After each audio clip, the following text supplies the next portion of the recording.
नमस्कार। तो आज ठोस अवस्था का सेकंड पार्ट हम लोग देखेंगे और इसमें सेकंड पार्ट में हम जो टॉपिक आज कवर करने वाले हैं वो यहाँ कुछ लिखे हुए हैं। जैसे क्रिस्टल्स के बारे में आज हम बात करेंगे। क्रिस्टल क्या होता है, क्रिस्टल क्या है, क्रिस्टल निकाय क्या होता है, एकक कोशिका के गुण। एकक कोशिका मतलब यूनिट सेल या इसको एकक सेल भी कहते हैं, इकाई सेल है ना। एकक कोशिका के गुण, क्रिस्टल निकाय के प्रकार, एकक कोशिका के प्रकार, ब्रेविस या ब्रेविस जालक और घनीय संरचना का पूर्ण विवरण। ये कुछ टॉपिक हैं, ये 7-8 टॉपिक हैं जो आज हम लोग देखेंगे। ठीक है, इस वीडियो के अंतर्गत हम लोग यही सारी बातें आज करेंगे ठोस अवस्था में। तो सबसे पहले हम बात कर रहे थे क्रिस्टल क्या होता है। अब क्रिस्टल क्या है, क्रिस्टल ठोस के 2 टाइप हमने बताए थे वर्गीकरण में।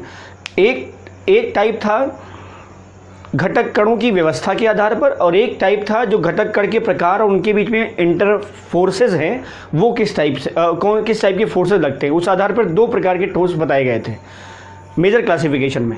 अब जो पहला हिस्सा है जिसमें घटक कणों की व्यवस्था के आधार पर था, तो वहाँ 2 प्रकार के सॉलिड थे। एक था नॉन क्रिस्टलाइन और एक था क्रिस्टलाइन, मतलब क्रिस्टलीय ठोस और अक्रिस्टलीय ठोस।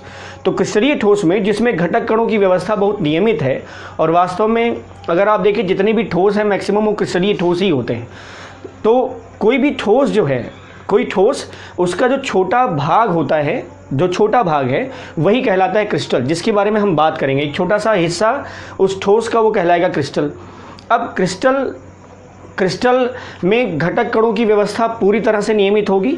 हाँ, कभी कभी ये ज़रूर होता है कि कुछ क्रिस्टल्स ऐसे होते हैं जिसमें हमें वो पाउडर के फॉर्म में दिखाई पड़ते हैं, तो वो उबड़ खाबड़ या खुरदरे दिखाई पड़ते हैं। तो उनके अंदर हम सुपरफिशियली अगर हम देखें तो वहाँ लगता है कि क्रिस्टल में कोई व्यवस्था नियमित नहीं होगी, लेकिन वास्तव में सभी जो ठोस होते हैं वो क्रिस्टलीय ठोस होते हैं। अधिकांशतः सभी ठोस क्रिस्टलीय ठोस होते हैं।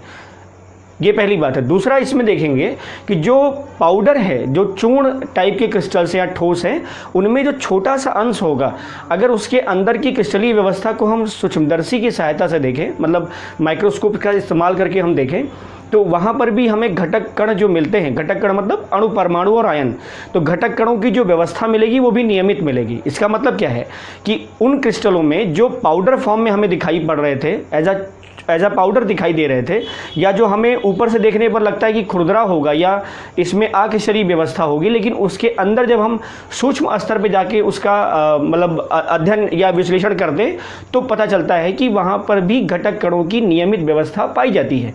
हाँ, उस तरह के क्रिस्टल्स को हम कह सकते हैं सूक्ष्म क्रिस्टल्स, है ना, माइक्रोस्कोपिक क्रिस्टल्स कह सकते हैं, जिनमें माइक्रोस्कोप के लेवल पर रेगुलर पैटर्न कॉन्स्टिट्यूएंट पार्टिकल्स का होता है। इतना ठीक है। तो क्रिस्टल क्या है, क्रिस्टल जो क्रिस्टलीय ठोस है उसका जो छोटा सा पार्ट जिसके बारे में हम अध्ययन कर रहे हैं वही कहलाता है क्रिस्टल। ठीक है। अब इस क्रिस्टल को एक्सप्लेन और कैसे किया जाए, इसको डायमेंशंस के तौर पे देखें कैसे हम, तो क्रिस्टल को 2 तरीके से एक्सप्लेन किया जा सकता है। जैसे अगर हम पेपर पे ड्रॉ कर रहे हैं या इस वाइट बोर्ड पे अगर हम ड्रॉ करेंगे तो वो द्विविमीय होगा, 2 डायमेंशंस में। जैसे यहाँ पर जो हम बात करेंगे वो लेंथ और विड्थ की बात कर सकते हैं, हम डेप्थ की बात इसमें नहीं कर सकते। ठीक है। लेकिन जो प्रकृति में जो ठोस या क्रिस्टल होता है वो वास्तव में 3 डायमेंशन में ही होता है, मतलब उसमें लेंथ विड्थ के साथ साथ डेप्थ भी होती है और लंबाई चौड़ाई ऊंचाई ये भी कह सकते हैं आप। तो क्रिस्टल में 3 डायमेंशंस होते हैं। अब 2D व्यवस्था को कैसे दिखाया जाए, जो क्रिस्टल का जो द्विविमीय व्यवस्था उसको कैसे दिखाया जाए, तो पेपर पे ड्रॉ करने के लिए हम उस पूरी क्रिस्टल व्यवस्था जिसको हम नाम दे रहे हैं यहाँ जालक, लैटिस जालक दे रहे हैं, जो त्रिविम व्यवस्था है, 3D व्यवस्था, जो पूरे क्रिस्टल की त्रिविम नियमित व्यवस्था होगी उसको हम बोल रहे हैं जालक। जो पैटर्न दिखाई पड़ेगा उसको हम कुछ पॉइंट्स के जरिए दर्शाते हैं पेपर पे या वाइट बोर्ड पे, और समझने के लिए भी ऐसे ही कह सकते हैं। तो ये द्विविमीय होता है और एक त्रिविमीय होता है। तो द्विविमीय व्यवस्था में क्या है, ये जैसे अगर हम इसको ड्रॉ करें, द्विविमीय जालक ऐसे दिखा दें,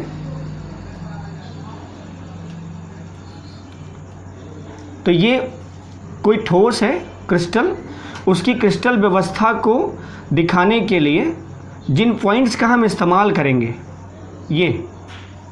जिससे हम उस घटक कण की स्थिति, जो घटक कण है उसकी स्थिति को हम दर्शा रहे हैं। तो अगर ये पॉइंट हम इस्तेमाल कर रहे हैं तो ये पॉइंट कहलाते हैं लैटिस पॉइंट, अर्थात जालक बिंदु कहलाते हैं ये। ठीक है, ये सब है जालक बिंदु। और चूंकि ये जो बनाया जा रहा है वो 2D में है, मतलब हमने लेंथ बता दिया, विड्थ बता दिया, हम डेप्थ नहीं बता रहे। तो ये द्विविमीय क्रिस्टल व्यवस्था दर्शाने का तरीका है। इसके अलावा त्रिविमीय क्रिस्टल व्यवस्था भी दर्शाने का तरीका है। वो कैसे दर्शाया जाए? देखो, त्रिविमीय क्रिस्टल व्यवस्था को आप इसका 3D स्ट्रक्चर बना दीजिए। 3D स्ट्रक्चर बनाइए। ये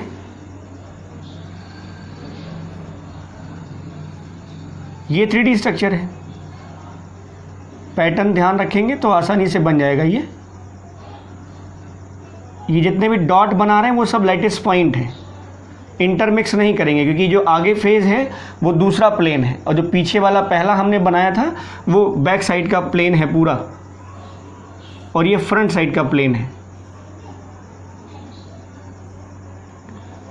अब अगर आप इसमें देखें तो एक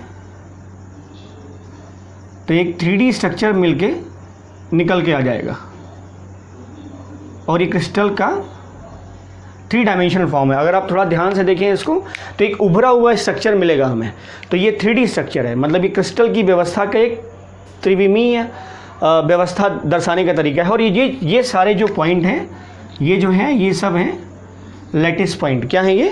लैटिस पॉइंट। इनको बोल रहे हैं हम जालक बिंदु, lattice point. Clear? Lattice point, lattice point है ये। क्लियर? ये है लैटिस पॉइंट। अब दूसरा हिस्सा इसका देखो, ये जो पूरी त्रिविम व्यवस्था है, पूरे ठोस में जो इस घटक कणों की एक नियमित व्यवस्था, एक रेगुलर पैटर्न जो दिख रहा है, इस पूरी व्यवस्था को हम बोल देते हैं क्रिस्टल जालक। क्या बोल देते हैं? क्रिस्टल जालक। ये है क्रिस्टल लैटिस। ये पूरा जो हिस्सा है एक हिस्सा, क्योंकि इसी के आगे भी इसी तरह का पैटर्न होगा, इसके पीछे भी होगा, इसके इधर भी होगा, इधर भी, ऊपर भी, नीचे भी। तो इसको बोल रहे हैं हम क्रिस्टल लैटिस, क्रिस्टल जालक। ये पूरा का पूरा अरेंजमेंट क्या कहलाता है? क्रिस्टल जालक कहलाता है, क्रिस्टल जालक कहलाता है। ठीक है, अब एक हिस्सा और देखो इसमें ये जो पैटर्न है, अगर आप इसको ध्यान से देखें तो ये वाला जो पोर्शन है, एक आपको घनाकार संरचना दिख रही होगी, ये जो है, अच्छा यही हिस्सा इधर बगल में भी है और यही इधर भी है, यही नीचे है, इस तरफ भी है और यही ऊपर भी, अगल बगल भी होगा। तो ये जो पैटर्न दिख रहा है आपको, मतलब एक पुनरावृत्ति इकाई, एक रिपीटिंग यूनिट जो दिख रही है, वो रिपीटिंग यूनिट जो है that is known as unit cell. इसी को बोलते हैं क्या? एकक कोष्टिका। ये जो एकक कोष्टिका किसी ठोस के क्रिस्टल जालक में या क्रिस्टल निकाय में वह सबसे छोटा अंश जिसकी पुनरावृत्ति होती हो, रिपीट होता हो, और जिसकी पुनरावृत्ति से पूरे क्रिस्टल जालक का निर्माण हो जाता है, उसे कहते हैं एकक कोष्टिका, यूनिट शेल। यूनिट शेल कहलाता है। मतलब इस एकक कोशिका के तीनों दिशाओं में, आगे पीछे ऊपर नीचे सभी दिशाओं में, इसके पुनरावृत्ति से पूरे ठोस के क्रिस्टल जालक का निर्माण हो जाता है, पूरे ठोस के क्रिस्टल क्रिस्टल लैटिस का निर्माण हो जाता है। उसे हम कहते हैं यूनिट शेल, एकक कोशिका। इतना ठीक है? ये यूनिट शेल है और ये पूरा क्रिस्टल जालक है, क्रिस्टल जालक ठोस की व्यवस्था के अंतर्गत। हो गया? रुको,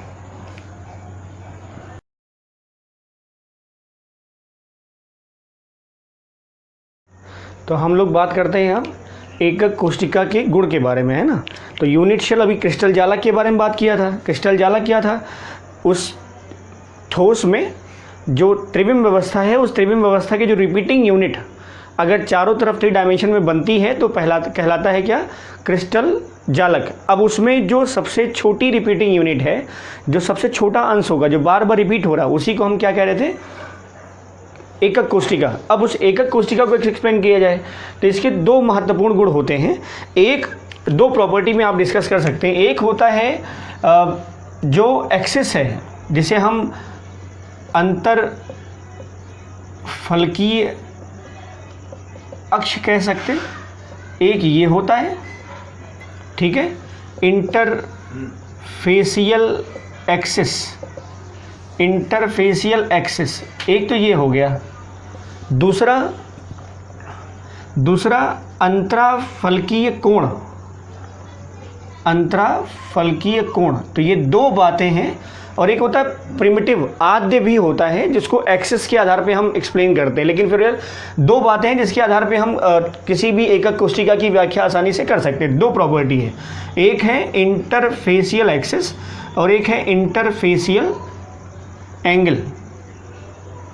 ये दो चीज़ें हैं जिसके आधार पर ठोस के किसी एकक कोष्टिका की संरचना की व्याख्या की जा सकती है, इसके गुण के बारे में बताया जा सकता है। पहला क्या है, अंतरफलकीय अक्ष, जैसे तीन अक्ष है ना, एक्स वाई और जेड, तीन अक्ष हो गए, इनके बीच का एंगल क्या होगा। अब इसको, ये एक्सिस है जो इस सेंटर को अगर हम मान के चल रहे हैं, तो ये सेंटर को अगर हम देखें तो ये एक्सिस हम डिनोट कर रहे हैं, एक्स वाई और ये जेड एक्सिस। इसका जो प्रिमिटिव केस बनेगा जिससे हम क्रिस्टल संरचना को बता सकते हैं, वो क्रिस्टल संरचना में हम इसको एक्स एक्सिस पे जो आर्म्स, जो भुजा ले रहे हैं वो ए है, जो वाई एक्सिस पे है भुजा वो बी है, और जो जेड एक्सिस पे है वो है सी।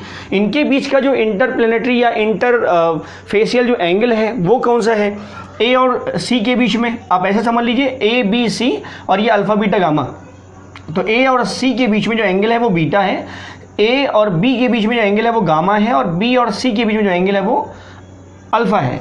तो बी और सी के बीच में एंगल अल्फा, सी और ए के बीच में बीटा, और ए और बी के बीच में गामा। ये तीन इंटरफेशियल एंगल्स हैं। क्लियर। तो ये क्रिस्टल के एकक कोशिका की गुण है। और अब इस आधार पे जो ये अरेंजमेंट हमें दिख रहा है, यूनिट शेल जो हमें दिख रहा है, इस आधार पे हम क्रिस्टल निकाय के प्रकार देख सकते हैं। क्रिस्टल निकाय के प्रकार, जो क्रिस्टल सिस्टम तैयार होगा, मतलब ये एक प्रिमिटिव केस है। ये मतलब एक किसी क्रिस्टल व्यवस्था के 3 डायमेंशंस को बताने के लिए एक रिप्रेजेंटेशन है जिसको हम एकक कोशिका कह रहे हैं। वो घन के रूप में बना हुआ दिख रहा है, लेकिन ये सबको रिप्रेजेंट करता है। मतलब ये तीन बातें हम लेके चल रहे हैं। पहला लेके चल रहे हैं उसका जो इंटरफेशियल एक्सिस है वो, और दूसरा इंटरफेशियल एंगल्स। दो बातें हम लेके चल रहे हैं इसमें। इन दोनों चीज़ों को लेकर के और उसके आधार पे हम पूरे क्रिस्टल की एकक कोशिका की व्याख्या कर सकते हैं। अब इसका दूसरा हिस्सा देखेंगे, क्रिस्टल निकाय के प्रकार। तो ये है क्रिस्टल निकाय के प्रकार। कुल क्रिस्टल जो सिस्टम है, जिसे हम क्रिस्टल तंत्र भी कह सकते हैं, क्रिस्टल सिस्टम कह सकते हैं, क्रिस्टल निकाय कह सकते हैं ना, तो वो कुल 7 प्रकार के हैं। मेजर 7 कैटेगरी है, 7 प्रकार के हैं। Cubic, rhombohedral, orthorhombic, monoclinic, tetragonal, hexagonal और ट्राइक्लिनिक। तो there are 7 types of crystal systems, और इन सभी को हम अलग अलग सेग्रीगेट कर सकते हैं 2 पैरामीटर से, जो अभी हम आपसे पहले बात कर रहे थे कि जो अक्षीय दूरियां हैं, इंटरफेशियल डिस्टेंसेस, और ये एक्सिस कह सकते हैं आप, और दूसरा जो पैरामीटर उठाया गया था वो था एंगल्स का। तो इन दोनों के आधार पर, मतलब अक्षीय दूरियां और अक्षीय कोण के आधार पर हम इन 7 क्रिस्टल निकायों की व्याख्या कर सकते हैं। ये आप कह सकते हैं इन क्रिस्टल निकायों को, ये 2 पैरामीटर्स हैं जिसमें डिफरेंसेस के आधार पर इनको अलग तरीके से बांटा जा सकता है। तो 7 प्रकार के क्रिस्टल निकाय हैं। पहला है क्यूबिक, मतलब घनी है। क्या बोलेंगे इसको? घनी है। यहाँ क्या फीस है? दो पैरामीटर्स ले रहे हैं, एक डिस्टेंस ले रहे हैं ए बी सी, जो भुजा की लंबाई थी, और उनके बीच का जो इंटरफेशियल एंगल था, जिसे हम अल्फा बीटा और गामा कह रहे थे। तो ये उन्हीं के आधार पे डिफाइन कर रहा हूँ। यहाँ पर हमने लिखा है कुछ एग्जांपल्स, उदाहरण भी हैं यहाँ, ठीक है। तो क्यूबिक अर्थात घनी है। दूरियाँ क्या है? तीनों भुजाएं बराबर, तीनों एंगल्स बराबर हैं, अल्फा बीटा गामा, और ये परपेंडिकुलर टू ईच अदर। तीनों के तीनों एंगल क्या हैं? समकोण पर है, मतलब 90 डिग्री है इनका। एग्जांपल्स कुछ कॉपर, सिल्वर, गोल्ड, लेड, और उसके साथ डायमंड भी है, हीरा, डायमंड, और सोडियम क्लोराइड, और साथ में पोटेशियम क्लोराइड। ये कुछ एग्जांपल्स हैं जो क्यूबिक स्ट्रक्चर्स एक्वायर करते हैं। दूसरा है रोम्बोहेड्रल, इसको हम ट्राइगोनल भी कहते हैं। इस रोम्बोहेड्रल को हम ट्राइगोनल भी कहते हैं। ट्राइगोनल, रोम्बोहेड्रल को ट्राइगोनल भी कहा जाता है, ठीक है। अब इसमें अक्षीय दूरियां A equal to B, B equal to C, मतलब तीनों भुजाएं बराबर। एंगल्स जो हैं वो बराबर हैं, but they are not equal to 90 degree. ये 90 डिग्री के बराबर नहीं है। आर्सेनिक, एंटीमनी, बिस्मथ आप ये उठा सकते हैं। क्वार्ट्ज मतलब सिलिका, SiO2 और कैल्शियम कार्बोनेट, कैल्साइट जिसे आप कहते हैं, ये इनका जो क्रिस्टल सिस्टम है, इनका जो एक यूनिट सेल का जो क्रिस्टल सिस्टम है वो रोम्बोहेड्रल टाइप का है, जिसमें उसका जो पैरामीटर है भुजाएं बराबर होंगी, कोण भी बराबर होंगे, लेकिन वो कोण 90 डिग्री के बराबर नहीं होंगे, एक्सेप्ट 90 डिग्री, उनसे अलग होगा कुछ, ठीक है। तीसरी कैटेगरी है आर्थोरोम्बिक की। आर्थोरोम्बिक ये क्या है, इसमें तीनों भुजाएं बराबर नहीं होंगी, तीनों भुजाएं बराबर नहीं होंगी, एंगल्स बराबर होंगे और वो 90 डिग्री के होंगे। Potassium nitrate, lead carbonate, barium sulphate, ये सारे एग्जांपल्स हो गए इसके। मोनोक्लिनिक भुजाएं बराबर यहाँ भी नहीं है, एंगल्स अल्फा और बीटा जो है वो 90 डिग्री के बराबर है, लेकिन गामा 90 डिग्री के बराबर नहीं होगा। इसका एग्जाम्पल बोरैक्स Na2B4O7.10H2O, Na2B4O7.10H2O, और ये है जिप्सम कैल्शियम सल्फेट डॉट बाईहाइड्रेट अर्थात CaSO4.2H2O, ठीक है। तो ये बोरैक्स जिसे आप सुहागा भी कहते हैं Na2B4O7.10H2O, और ये है आपका gypsum calcium sulphate .2H2O, calcium sulphate bihydrate कह सकते हैं आप इसे। ये अगला टेट्रागोनल को इसको हम हिंदी में द्विसम लंबाक्ष भी कहते हैं इसको। तो इसमें क्या पैरामीटर है भुजाओं का, दो भुजाएं बराबर, एक भुजा बराबर नहीं है, और जो एंगल्स हैं वो तीनों एंगल बराबर 90 डिग्री के हैं। एग्जांपल में रूटाइल है। रूटाइल मतलब क्या, टाइटेनियम डाइऑक्साइड, टाइटेनियम डाइऑक्साइड को ही कहा जाता है रूटाइल। और ये वाइट टिन है, जैसे टिन भी कई टाइप के होते हैं ना, वाइट टिन, ग्रे टिन, तो इसमें वाइट टिन जो है उसका जो क्रिस्टल स्ट्रक्चर होगा वो टेट्रागोनल टाइप का होगा। अगला है हेक्सागोनल, षटकोणीय कह सकते हैं इसको, षटभुजी कह सकते हैं। दोनों भुजाएं बराबर, तीसरी भुजा बराबर नहीं है। यहाँ पर एंगल्स हैं अल्फ़ा बीटा 90 डिग्री के बराबर, और जो एक एंगल है वो गामा वो 120 डिग्री के बराबर होगी। और इसमें बेहतरीन एग्जाम्पल आपका ग्रेफाइट, जो कार्बन का सह संयोजक या नेटवर्क ठोस होता है। हाँ, प्रॉपर्टी में ये है कि ये ब्रिटल होता है। और ये आइस, बर्फ़, H2O, मैग्नीशियम, जिंक और कैडमियम, ये सब हेक्सागोनल स्ट्रक्चर एक्वायर करते हैं। सातवां लास्ट टॉपिक है ये ट्राइक्लिनिक। ना भुजा बराबर है और ना इसके एंगल्स बराबर, और 90 डिग्री के बराबर भी नहीं है, मतलब तीनों के तीनों बराबर भी नहीं है और वो 90 डिग्री भी नहीं है। और एग्जांपल ले सकते हैं आप बोरिक एसिड H3BO3, और ये पोटेशियम डाइक्रोमेट K2Cr2O7, ठीक है।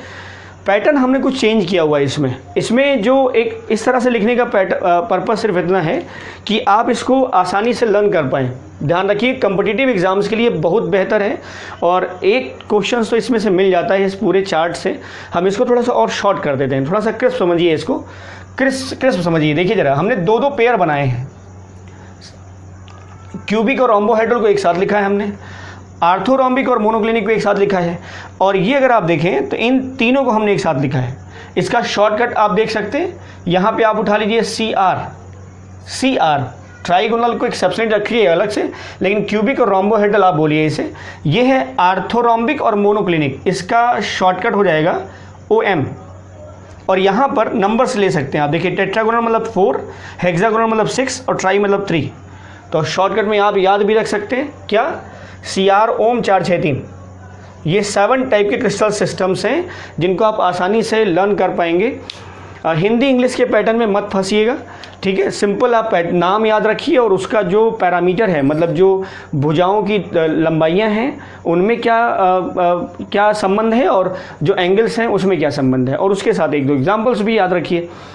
CR ओम 463 मतलब cubic, rhombohedral, orthorhombic, monoclinic, tetragonal, hexagonal और ट्राइक्लिनिक, ठीक है। एक चीज़ और इसमें खासियत है, ये जो पेयर्स हैं इसमें अगर आप देखें तो जो लिखने का पैटर्न उसमें भी कुछ आपको क्रम मिलेगा। क्या मिलेगा, ये जो पहला हिस्सा है, ये देखो, दोनों पैरामीटर्स के, दोनों जो क्रिस्टल सिस्टम है उनका जो भुजा वाला है पैटर्न वो सेम है। ये देखो यहाँ पर भी क्या है, ये है, और ये वाला पैटर्न दो पेयर्स के जो बनाए हैं, और जो लास्ट 7वां है वो तो एकदम अलग है। आप उसे 7वें को एकदम अलग कर सकते हैं आप, कि ना तो भुजा बराबर ना कोण बराबर, ना भुजा बराबर ना कोण बराबर, और 90 डिग्री के बराबर भी नहीं है। एग्जांपल्स में आप आर्थोबोरिक एसिड और पोटेशियम डाइक्रोमेट ले सकते हैं। क्लियर इतना। अब देखो जरा, इसमें इसका जो पहला पैटर्न है, ये जो हमने क्यूबिक और रोम्बोहेड्रल लिया है, इसमें दोनों भुजाएं, दोनों क्रिस्टल सिस्टम्स के जो दूरियां हैं वो क्या हैं, दोनों के दोनों सेम पैटर्न पे, मतलब A = B = C, A = B = C। Clear. यहाँ पर भी देखो a not equal to B not equal to C, a not equal to B not equal to C. Clear? यहाँ पर a इक्वल टू बी मतलब दो भुजा बराबर तीसरी भुजा बराबर नहीं है, दोनों केस में, टेट्रागोनल में भी और हेक्सागोनल में भी दो भुजाएं बराबर तीसरी भुजा बराबर नहीं है। एक क्रम तो ये मिल जाएगा आपको। This is the easiest way to learn this type of 7 crystal systems. बेहतर तरीका है, इससे आप लर्न कर पाएंगे पूरी सीट्स को। और एक चीज़ और देखो, अब एंगल्स में देखो पैटर्न क्या है। इन पेयर्स का जो पहला है, जो पहला एंगल तो दिखाया जा रहा है वो देखो, ये अल्फ़ा बीटा गामा 90, ये देखो फिर अल्फ़ा बीटा गामा 90 है बराबर। और यहाँ पर भी एक पैटर्न, ये देखो अल्फ़ा बीटा गामा 90, ठीक है। अब इसमें जो अलग आपको दिखाई पड़ेगा वो है ये, जो दूसरा वाला है वो भिन्न है, वो दूसरा वाला जो है वो हमेशा भिन्न है तीनों पेयर में, मतलब सी आर ओम 4 6, तीसरा तो एकदम अलग है, उसको एकदम अलग रखो। सी आर ओम 4 6 और ये थर्ड पार्ट जो ट्राइक्लिनिक है, इसमें ना भुजा बराबर ना कोण बराबर, एक तो एकदम अलग रखो। यहाँ क्यूबिक में क्या है, क्यूबिक और रोम्बोहेड्रल में भुजा बराबर, इनका पहला पैटर्न अल्फा बीटा गामा 90, इसमें भुजा तो बराबर ही है, not equal to B not equal to C, लेकिन इसका पहला पैटर्न क्या है, अल्फा बीटा गामा 90 के बराबर होगा। यहाँ पर भी क्या है, A equal to B not equal to C, मतलब दो भुजा बराबर एक तीसरी भुजा बराबर नहीं है, लेकिन इसमें थोड़ा सा चेंज ये है, हाँ ये पैटर्न है कि अल्फा बीटा गामा क्या होंगे, 90 होंगे। तो पहला जो क्रम होगा वो सेम है तीनों पेयर में, मतलब सी आर में भी, ओम में भी और 4 6 में भी, पहला पैटर्न आपको सेम मिलेगा, alpha beta gamma 90, alpha beta gamma 90, alpha beta gamma 90। अब इसका जो सेकेंड पार्ट है, सेकेंड पार्ट में देखो alpha beta gamma not equal to 90 बराबर है, 90 नहीं है। यहाँ थोड़ा सा एक्सेप्शनल केस में मिलेगा आपको, दो एंगल्स जो हैं वो 90 हैं बट तीसरा एंगल 90 नहीं है। यही बात यहाँ पर भी लागू हो रही है, हेक्सागोनल में भी दो एंगल जो है 90 है, तीसरा भी फिक्स है, 90 नहीं है लेकिन वो 120 डिग्री है, 120 डिग्री। तो अगर आप ये पैटर्न फॉलो करके देखेंगे और 2-3 बार रिपीट कर लेंगे शीट बना के रफ पे, तो ये पूरा जो चार्ट है क्रिस्टल सिस्टम का वो लर्न कर सकते हैं। It will be helpful, more helpful for your board examination as well competitive examinations, ठीक है। अब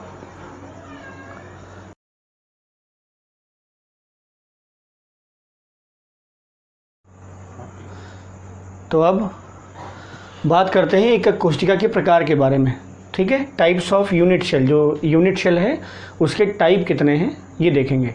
तो दो टाइप है, एक है प्रिमिटिव यूनिट शेल और एक है सेंटर्ड यूनिट शेल।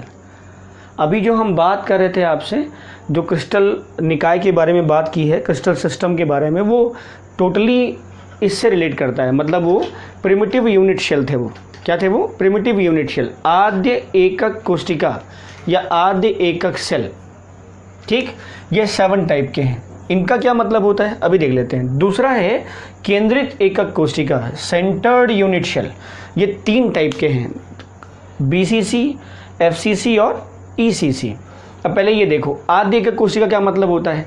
आद्य एकक कोष्ठिका का मतलब ये है कि जब ऐसा निकाय, ऐसा क्रिस्टल का निकाय जिसमें जो यूनिट शेल, जो लैटिस पॉइंट है, उस लैटिस पॉइंट पे ही कॉन्स्टिट्यूएंट पार्टिकल्स अगर एग्जिस्ट करते हों, तो उस तरह का जो यूनिट शेल होगा वो कहलाएगा प्रिमिटिव यूनिट शेल। मतलब एक ऐसी एकक कोष्ठिका जिसमें जालक बिंदुओं पर ही जो घटक हैं, घटक कण, परमाणु, अणु या आयन, तो घटक कण जो है वो केवल जालक बिंदुओं पर ही स्थित होते हैं, तो उसे हम कहेंगे आद्य एकक कोष्ठिका या primitive unit cell. I repeat it, मैं फिर से बोल रहा हूँ इसे, एक ऐसे यूनिट शेल, ऐसे एकक कोष्ठिकाएं जिसमें जो जालक बिंदु है उसी पर घटक कण स्थित होते हैं, जालक बिंदुओं पर ही घटक कण, मतलब जो एक स्ट्रक्चर बनेगा उसमें जो कॉर्नर्स होंगे, कॉर्नर्स जैसे ये है, ये आपका एक क्रिस्टल यूनिट है, यूनिट शेल है एक, ये यूनिट शेल। अब जो कॉर्नर हैं, अगर आप कॉर्नर देखेंगे तो 8 कॉर्नर हैं इसमें, इसमें 8 कॉर्नर हैं, 8 कॉर्नर, ये 8 कॉर्नर हैं। यहाँ आप देखेंगे तो पैरामीटर्स में 8 कॉर्नर मिल जाएगा, 8 कॉर्नर्स मिल जाएंगे, 6 फेसेस मिल जाएंगे आपको, 6 फलक और 12 किनारे जिसको हम कहते हैं एजेस, तो 12 किनारे मिल जाएंगे। तो ये पैरामीटर्स हैं क्यूबिक स्ट्रक्चर्स में, वो भी हम आगे देखेंगे पूरा डिटेल में। 8 कॉर्नर्स मिलेंगे, 6 फेसेस और 12 एजेस। तो ये जो कॉर्नर्स बने, कोने, कोना जिसे आप कह रहे हैं ना, इन्हीं कॉर्नर्स पर अगर लैटिस, ये जो लैटिस पॉइंट है, इन्हीं कॉर्नर पर अगर जो घटक कण हैं वो स्थित होते हैं तो उसे हम कहेंगे प्रिमिटिव यूनिट शेल या आद्य एकक कोशिका। ये 7 प्रकार के हैं।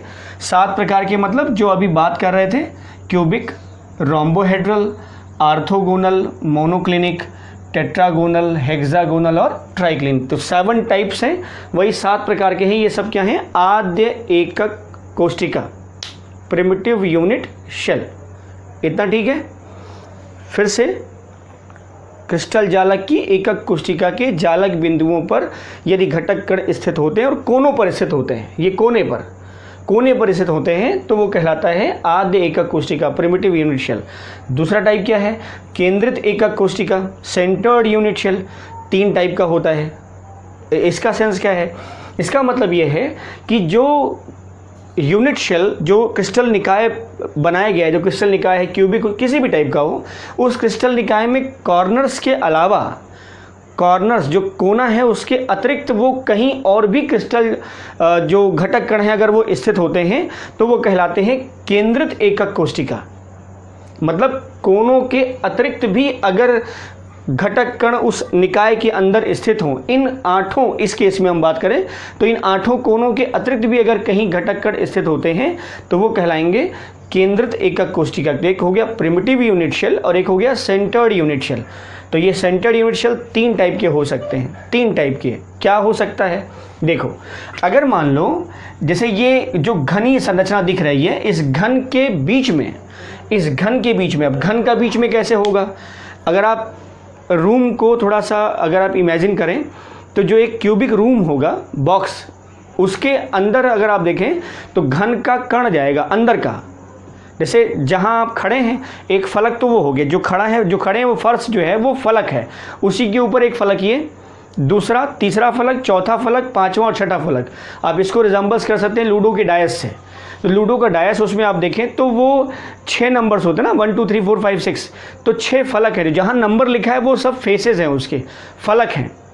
ठीक, घन का फलक है वो, 6 फलक हैं उसमें और 8 कॉर्नर आपको दिख ही रहा वहाँ पर, 8 कोने हैं वहाँ। तो अगर घनक जो संरचना है, जो व्यवस्था है क्रिस्टल जालक की, उसमें कोनों के अतिरिक्त अगर क्रिस्टल के अंदर कहीं पर जो घटक कण है वो अगर अवस्थित हो जाएं तो वो आएगा किसमें? केंद्रित एकक कोशिका में। जैसे हम इसकी बात कर रहे हैं बीसीसी, 3 टाइप के हैं ये केवल।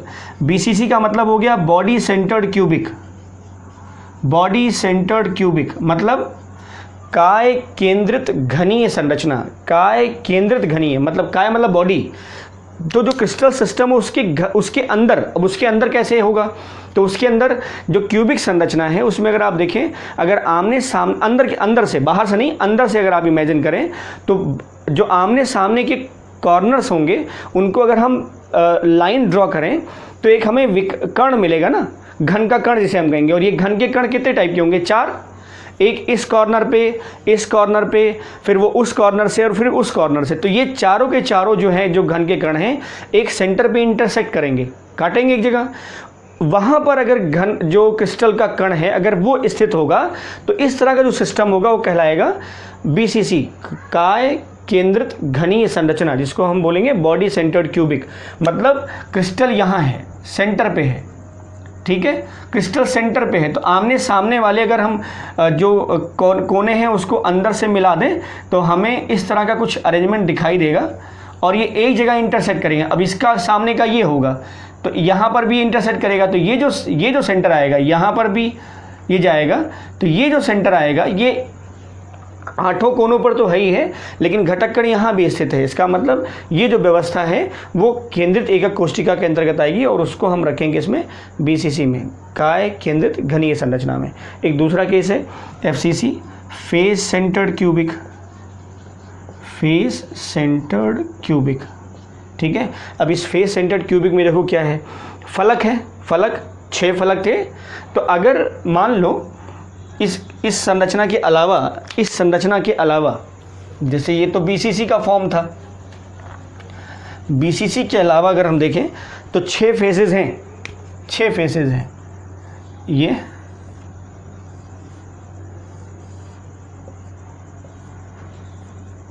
6 फेसेस हैं। कॉर्नर्स पे तो जो कॉन्स्टिट्यूएंट पार्टिकल्स हैं वो स्थित हैं ही हैं, यहाँ पर तो रहेंगे ही रहेंगे, क्योंकि वहीं के सेंटर से हम पूरा एक क्रिस्टल सिस्टम को ड्रॉ भी करेंगे और वहीं से कट करके निकालते भी हैं। लेकिन अगर इन 8 कॉर्नर्स के अलावा या इन कोनों के अलावा हम घन की बात कर रहे हैं इस समय, ध्यान रखिएगा, दूसरे किसी फेजेस में भी नंबर ऑफ कॉर्नर्स चेंज हो जाएंगे, लेकिन यहाँ पर जो है वो 8 कॉर्नर ही हैं क्यूबिक स्ट्रक्चर्स में। तो उसमें अगर आप देखेंगे तो इन कॉर्नर्स के अलावा जो 6 फलक है, उस फलक पर भी अगर स्थित हो जाए, उस फलक के केंद्र पर, फलक क्या है, फलक जैसे ये जो दीवार है वो फलक है। अब इसका ये सेंटर और इसका ये सेंटर आमने सामने अगर हम मिलाएं विकर्ण के रूप में, तो हमें मिलेगा फलक का विकर्ण, और इसमें दो फलक के विकर्ण मिलेंगे मतलब एक फलक पर हमें 2 विकर्ण मिलेगा, और ये दोनों फलक के विकर्ण जो है वो एक जगह इंटरसेक्ट करेंगे। उस इंटरसेक्ट पोजीशन पे अगर इंटरसेक्ट पोजीशन पे अगर जो कण है अगर वो स्थित हो इस तरह से, यहाँ पर स्थित है, यहाँ पर, यहाँ पर, यहाँ पर, यहाँ पर, अगर यहाँ इस तरह से स्थित है, 6 के 6 फलक के मध्य में स्थित है, तो वो कहलाएगा फलक केंद्रित घनीय संरचना, मतलब face centred cubic structure. Face centred cubic structure clear, मतलब एक तो बॉडी के अंदर जो घनीय संरचना है, उसके जो कण है वो बॉडी के अंदर, मतलब जहाँ वो घन का विकर्ण जहाँ इंटरसेक्ट करता है वहाँ पर स्थित है, तो उसे हम कहेंगे बॉडी सेंटर्ड क्यूबिक स्ट्रक्चर। दूसरा जो था वो फेस सेंटर्ड है, मतलब जो घन के फलक हैं उन फलक के मध्य में भी, कोनों के अलावा फलक के मध्य में भी जो कण है वो स्थित है, तो कहलाएगा फलक केंद्रित घनीय संरचना, FCC बोलेंगे शॉर्ट में, फेस सेंटर्ड क्यूबिक। और तीसरा है and centred, ECC, and centred cubic. अब ये क्या है, एंड सेंटर्ड में क्या है, तो जो घनीय संरचना है ये, इस घनीय संरचना में किन्हीं 2 आमने सामने जो फलक हैं उनके मध्य में ही वो स्थित हो घटक कण। जैसे ये है, ये हो गया आपका 8 कॉर्नर, एक फलक ये है, इस फलक के बीच में एक कण यहाँ स्थित है और एक कण यहाँ स्थित है। तो इस तरह की अगर व्यवस्था हो तो उसे बोलेंगे हम ECC, and centred cubic structure. Clear, तो ये आद्य एकक कोष्ठिका और केंद्रित एकक कोष्ठिका, 7 प्रकार की एकक कोष्ठिकाएँ ये हैं, cubic, rhombohedral, orthogonal, monoclinic, tetragonal, hexagonal और ट्राइक्लिनिक। और यहाँ पर है 3 टाइप्स, BCC, FCC और ECC। ठीक है, अगला जो पार्ट है वो है ब्रेविस जालक का। तो अब बात करते हैं ब्रेविस लैटिस अर्थात ब्रेविस जालक के बारे में। तो ब्रेविस वैज्ञानिक का नाम है जिन्होंने एक्सरे क्रिस्टलोग्राफी और W Bragg X ray diffraction technique है उसके ज़रिए ये जानने की कोशिश की कि जो अलग अलग प्रकार के क्रिस्टलीय ठोस पाए जाते हैं पृथ्वी पर, उनके अंदर की ज्यामितीय संरचना कैसे हो सकती है। तो अब ठोस के अंदर की व्यवस्था कैसे चेक की जाएगी। तो ठोस के अंदर, अब मान लीजिए अगर ठोस के अंदर की व्यवस्था चेक करनी हो, तो अगर हम ठोस को तोड़ देते हैं तो व्यवस्था ही लुप्त हो जाएगी। तो व्यवस्था, उस ठोस के अंदर की व्यवस्था को देखने का कोई ऐसा तरीका हो सकता है जो मतलब उस ठोस के अंदर हम पेनिट्रेट करें उस चीज़ को और वो वहाँ ऑब्ज़र्व करके फिर आकर के हमें उसका एनालिसिस बता दें। तो उसके लिए सबसे बेहतर तरीका है कि एक्सरे का इस्तेमाल करें, जैसे हड्डियों का एक्सरे होता है तो वैसे ही यहाँ क्रिस्टलीय ठोस का एक्सरे किया जाता है। तो एक्सरे क्रिस्टलोग्राफी, और एक्सरे क्रिस्टलोग्राफी में जो सबसे हेल्पफुल इक्वेशन है वो है Bragg equation, Bragg experiment, X ray diffraction technique कहते हैं उसे, जिसके द्वारा हम क्रिस्टल के अंदर जो परतीय डिस्टेंस होता है उसकी दूरी माप लेते हैं। ठीक है, और सिंपल फार्मूला है लैम्डा = 2d sin थीटा। तो जिससे हम जो इंटरस्टिशियल डिस्टेंसेस हैं उनकी जानकारी हम कर लेते हैं, और उसके बाद हम जो क्रिस्टल की व्यवस्था है उसकी ज्यामिति निर्धारित करते हैं। और ज्यामिति के आधार पर ब्रेविस ने ये पाया है कि कुल 14 प्रकार के, केवल 14 प्रकार के क्रिस्टल लैटिस हो सकते हैं। क्रिस्टल जालक जो हैं वो कुल 14 प्रकार के हो सकते हैं। एक था क्रिस्टल निकाय। क्रिस्टल निकाय क्या था, 7 प्रकार का क्रिस्टल निकाय है और उस 7 प्रकार में हर प्रकार के कुछ संख्याएं अलग अलग हो सकती हैं, तो वो मिला करके कुल कितना हो जाएगा, 14 प्रकार का। देखते हैं कैसे। तो 14 टाइप, ये ज्यामितीय संरचना पर आधारित जो ब्रेविस ने एक्सपेरिमेंटली प्रूफ किया कि केवल 14 टाइप के कॉन्फ़िगरेशन पॉसिबल हो सकते हैं, तो उसमें 14 टाइप के जालक कौन कौन से हैं, तो ये हो गया क्रिस्टल निकाय और ये उसी के आधार पे ब्रेविस जालक। Brevis is the name of scientist who propose this geometrical configurations of crystals. Clear. तो इसमें पहला क्या है, क्यूबिक, घनीय संरचना। तो इसमें हमने शॉर्ट में लिखा है सिंपल क्यूबिक, बॉडी सेंटर्ड और फेस सेंटर्ड। तो 3 टाइप के होंगे क्यूबिक में, simple cubic, body centred, face centred, मतलब सरल घनीय संरचना, काय केंद्रित घनीय संरचना और फलक केंद्रित घनीय संरचना। कुल 3 टाइप के होंगे। इन्हीं का डिटेल एक्सप्लेनेशन देखना है, ध्यान रखिए। अगला जो टॉपिक है वो यही है, घनीय संरचना का पूर्ण विवरण। इसी के बारे में हम लोग डिटेल में बात करेंगे और यूपी बोर्ड और सीबीएसई बोर्ड के लिए this is very very important topic, क्योंकि सारे क्वेश्चन जो हैं उसी पर बेस्ड होते हैं सॉलिड स्टेट में। अगला है रोम्बोहेड्रल, ठीक है, रोम्बोहेड्रल जिसको हम बोल रहे थे ट्राइगोनल, ठीक है। इसमें एक केस मिलेगा सिंपल ट्राइगोनल, एक फेज मिलेगा। आर्थोरोम्बिक, आर्थोरोम्बिक में simple orthorhombic, body centred orthorhombic, face centred orthorhombic, end centred orthorhombic, मतलब सरल आर्थोरोम्बिक, ये काय केंद्रित, फलक केंद्रित और ये अंत्य केंद्रित, एंड सेंटर्ड आर्थोरोम्बिक। तो ये 4 टाइप के क्रिस्टल्स यहाँ हो गए। ये हो गया सिंपल मोनोक्लिनिक और ये हो गया and centred monoclinic. And centred monoclinic मतलब आमने सामने फलक के बीच में, मोनोक्लिनिक स्ट्रक्चर्स में आमने, मोनोक्लिनिक का मतलब क्या था, जैसे CR ओम 463, मतलब यहाँ पर क्या हुआ था कि A not equal to B not equal to C, ये भुजा की लंबाई, तीनों भुजाएं बराबर नहीं है मोनोक्लिनिक में, और साथ में जो अल्फा बीटा गामा है वो 90 डिग्री के बराबर नहीं है, ठीक है। तो ये मोनोक्लिनिक था, इतना ठीक है। तो ये है सिंपल मोनोक्लिनिक और ये है and centred monoclinic structure. Now tetragonal, tetragonal structures में क्या है, सिंपल टेट्रागोनल और ये है बॉडी सेंटर टेट्रागोनल। तो 2 टाइप के ब्रेविस लैटिस मिलेंगे इस क्रिस्टल सिस्टम में, इस क्रिस्टल तंत्र में 2 टाइप के मिलेंगे, एक सिंपल टेट्रागोनल और एक है body centred tetragonal. Now 6 part is hexagonal, यहाँ पर 2 मिलेंगे, एक सिंपल हेक्सागोनल और एज इट इज़ हेक्सागोनल, ये लगभग दोनों सेम है, हेक्सागोनल और सिंपल हेक्सागोनल। यहाँ है ट्राइक्लिनिक, ट्राइक्लिनिक में एक आएगा सिंपल ट्राइक्लोनिक, एक ही केस बनता है। एग्जाम्पल आप जानते हैं आर्थोबोरिक एसिड था, यहाँ पर पोटेशियम डाइक्रोमेट भी था, और इस केस में अगर आप देखें तो यहाँ ना भुजा बराबर है ना ही कोण बराबर है। तो ये ब्रेविस जालक है, हर क्रिस्टल निकाय के ब्रेविस जालक। सबसे अधिक क्रिस्टल जो जालक मिलेगा वो आपको आर्थोरोम्बिक में मिलेगा, SO, BCO, FCO, ECO, और जो आपको देखना है वो है घनीय संरचना में 3 टाइप के, सरल घनीय संरचना, काय केंद्रित घनीय संरचना और FCC घनीय, मतलब फलक केंद्रित घनीय संरचना, ठीक है। तो ये 14 प्रकार के ब्रेविस जालक हैं। तो ये सारे पार्ट हमने डिस्कस कर लिए हैं।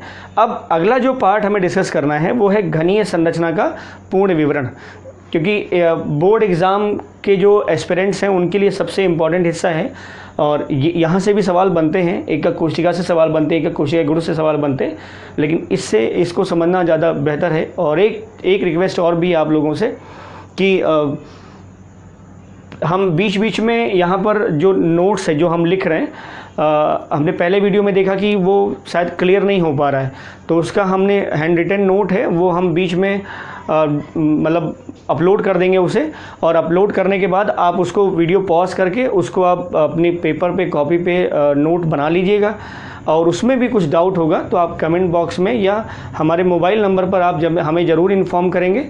दूसरी रिक्वेस्ट है कि आप इस चैनल को जितना ज़्यादा सब्सक्राइब कर पाएंगे उतना बेहतर होगा, ठीक है। और अगर कोई भी प्रॉब्लम आती है, चाहे साइट को लेकर के, देखने को लेकर के, या फ़ॉन्ट की साइज़ को लेकर के, या किसी अन्य लाइट्स को लेकर के, तो आप हमें ज़रूर बताएंगे। This is the learning process, हम इसको और इम्प्रूव करने की कोशिश करेंगे।